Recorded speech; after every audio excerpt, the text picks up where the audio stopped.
Forks on the Road by Cary, Jensen. Chapter 8. Speedway 805 Grill and Bar. I've driven by the Speedway 805 Grill and Bar on North 42nd Street a number of times. The banners and the homemade, smallish billboards posted near the street advertising happy hour specials have been hard to ignore. This and the oft-crowded parking lot suggested something special. But other than that, I really never gave the place much thought. So, today, as we ponder our excursion for the day, I mentioned the Speedway. "That place is great," offers Francesca, the department executive assistant. Francesca is the heart of the office, and we'd all be lost without her. In general, her word is gold. So if Francesca says that a place is good, that seals it as far as Rick and I are concerned. Once again, Big Mike is questing with us, and we are Speedway bound. As we arrive in the parking lot, Big Mike, who appears to have taken a personal interest in the quest as of late, and knows that I pay some attention to the composition of cars in the parking lot, asks, "So what do these cars tell you?" "Family style," is my spontaneous reply. "Sure, there's a service truck here and there, but there's also a number of family cars, sedans, and SUVs. Actually, there are far more cars in the lot than we would have expected for a Monday. It's my observation that the citizens of Grand Forks are not inclined to eat out for lunch on Mondays. I'm guessing that this has something to do with the weather, which typically ranges from cold to, oh, it's cold, combined with the fact that most folks overdo it while watching Sunday football. This is all supposition, and I have little hard evidence, but I'm sticking with my theory.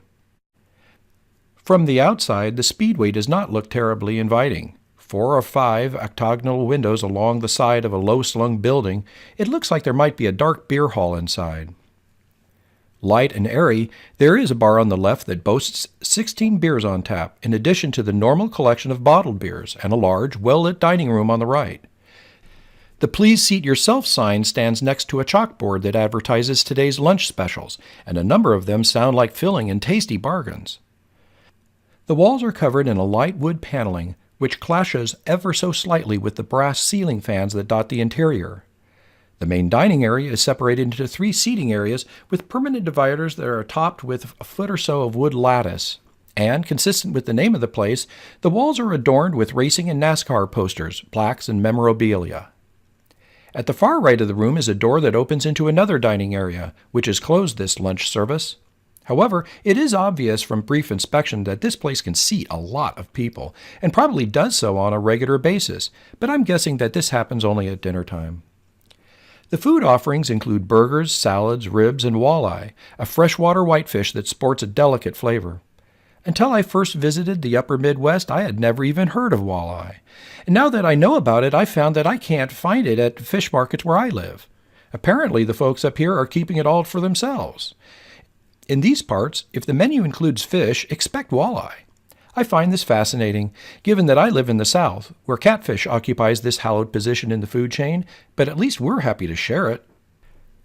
Rick orders the pulled pork with fries and a side of slaw. He asks for the sauce on the side, but is informed that the pork and sauce are already inseparable.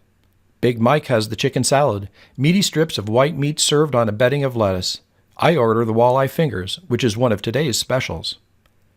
While ordering, I managed to irritate the waitress by mentioning that I didn't realize, just before now, that walleye had fingers. Yeah, it's a bad joke, and it's this sort of comment that almost always gets me into trouble. But after an uncomfortable pause, everyone shrugs off the unfortunate incident, and the waitress retreats to the kitchen to submit our orders. The waitress delivers our drinks, and then our food shortly after that. Rick's sandwich looks moist and spicy, and his plate of fries is substantial. Big Mike's chicken salad is also large, and he must be hungry because he finishes it quickly.